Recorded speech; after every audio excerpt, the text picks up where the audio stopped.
लौटा आशिकी करने चबकने का कोना ब्रेकअप के बाद पति हो गए रोना शादी के बाद पूरे बर्तन धोना मियाँ भाई बोले तो बात ही खत्म बड़ी बात से तो बात कर देते दफन बड़े का है तो बोलो जी भाई नहीं तो अपने से नहीं होता जी भाई इसलिए पब्लिक बोलती हमको मियाँ मियाँ मियाँ भाई मियाँ मियाँ मियाँ भाई मियाँ मियाँ मियाँ भाई मियाँ मियाँ मियाँ भाई अपन को बोलते मियाँ भाई मियाँ मियाँ मियाँ भाई मियाँ मियाँ मियाँ भाई मियाँ मियाँ मियाँ भाई अपन को बोलते मियाँ भाई दिल्ली का लौंडा मुंबई का शाना रैप करना सीख रहा तो सुन मेरा गाना बिरयानी होना तो हैदराबाद आना मल्ले पली जाके शवरमा खाना कुतुबुल्लापुर के दोनों भाई यूसुफ भाई और नदीम भाई इनके नाम से चलती गाड़ी मोटर अपकमिंग दो कॉर्पोरेटर बच्चों को बोलते मोना शोना मेरे को पटो जी तुम मेरे को होना अपना गाना सुनते मामा हैदराबाद का कोना कोना होता बरिया नको जी भाई हैदराबाद सिटी है निकलो जी भाई बड़े बड़े बड़े बातें करे तो जी पेड़ी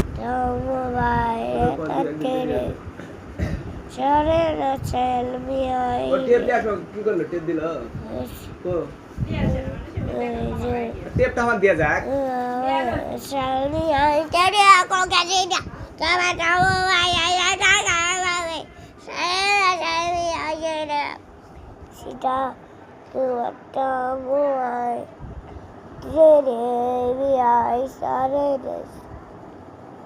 Teria